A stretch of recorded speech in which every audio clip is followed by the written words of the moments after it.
Greetings and welcome back to my Bible reading on YouTube, where I'm trying to bring the Word of God to as many people as possible. Today we are jumping into Genesis chapter 14. And it came to pass in the days of Amraphel, king of Shinar, Arioch, king of Elasar, Chedorlaomer, king of Elam, and Tidal, king of nations, that these made war with Bera, king of Sodom, and with Bersha, king of Gomorrah, Sinab, king of Admah, and Shemeber, king of Zeboim, and the king of Bela, which is Zor. All these were joined together in the vale of Siddim, which is the Salt Sea. 12 years they served Chedorlaomer, and in the 13th year they rebelled. And in the 14th year came Chedorlaomer,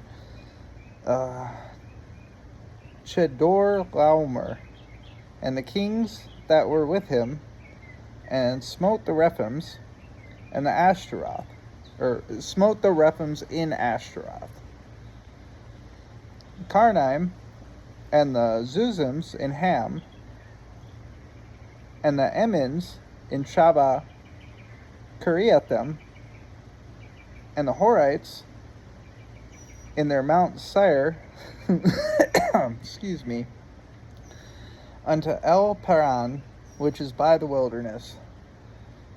And they returned and came to En Misfat, which is Kadesh, and smote all the country of the Amalekites, and also the Amorites, that dwelt in Hazazon Tamar.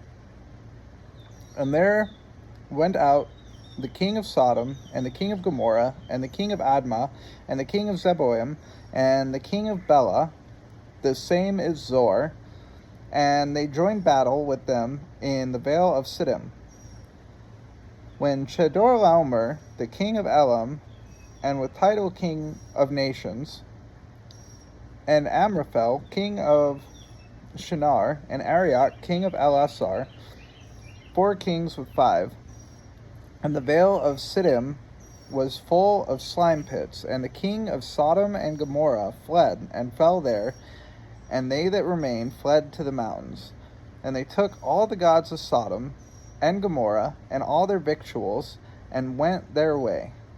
And they took Lot, Abram's brother's son, who dwelt in Sodom, and his goods, and departed. And there came one that had escaped and told Abram the Hebrew, for he dwelt in the plains of Mamre, the Amorite brother of Eshcol, and brother of Aner. And these were confederate with Abram. And when Abram heard that his brother was taken captive, he armed his trained servants, born in his own house, 318, and pursued them unto Dan. And he divided himself against them, he and his servants by night, and smote them, and pursued them unto Hobah, which is on the left hand of Damascus. And he brought back all the goods, and also brought again his brother Lot, and his goods, and the women also, and the people.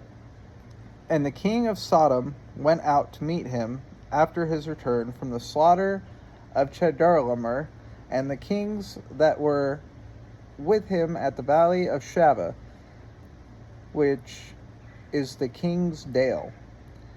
And Melchizedek, king of Salem, brought forth bread and wine, and he was the priest of the Most High God. And he blessed him, and said, Blessed be Abram of the Most High God, possessor of heaven and earth. And blessed be the Most High God, which hath delivered thine enemies into thine hand. And he gave him tithes of all. And the king of Sodom said unto Abram, Give me the persons, and take the goods to thyself.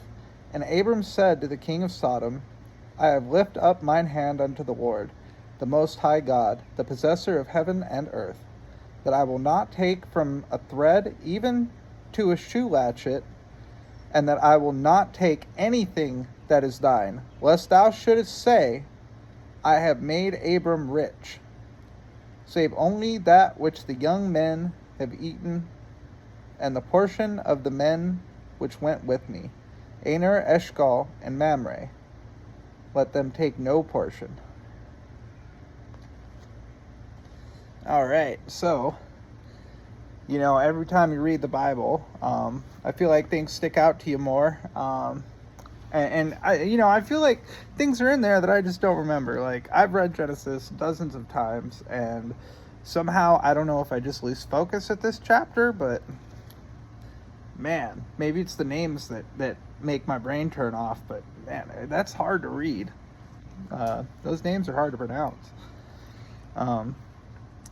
Anyway, yeah, Abram was not having anything from Sodom or Gomorrah. He was not having their hospitality or their generosity, because he was not going to have them have any credit for any of his successes down the line. He didn't want to owe them anything. Didn't want to owe them any favors. And, that kind of makes sense. What we know about Sodom and Gomorrah so far, I wouldn't want to owe those people any favors either. Anyway, I don't have a lot to say about that chapter, but, I think it's interesting.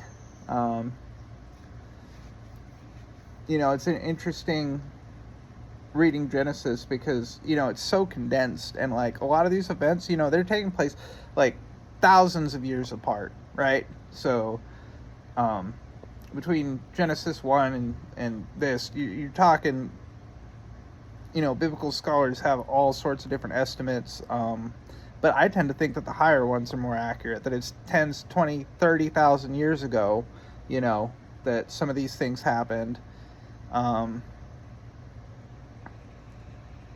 that once you get to Exodus, time dilation slows down significantly. So yeah, it's interesting reading about these ancient events like this War of the Five Kings, because you could probably, this happened so long ago that this is probably the only mention of these events in any historical document ever, which I just think is incredible.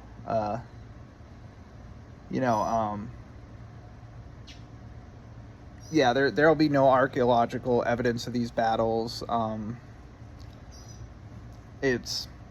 And I think it's telling, too, that, like, the archaeological evidence for events in the Bible, you get a lot more of it post-Torah, when you go through, like, Kings and Chronicles, those events are close enough that you can actually cross-reference them with contemporary literature from other places and know that some of these people did exist.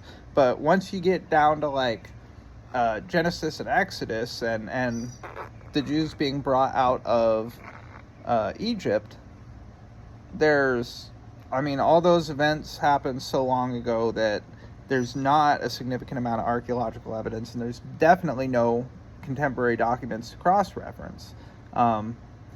We can't even pin down exactly when the Exodus happened, or when or what Pharaoh in particular was in charge at that point in time. So it's I think Genesis, it gets you to about 6,000 to 5,000 years ago, by the very end of Genesis, when they get into Egypt, and that tracks. I also, in my opinion, and I want to focus on what's important to get out of the Bible. I don't want to go into my opinions too much, but I think that Moses was a little longer ago than people think.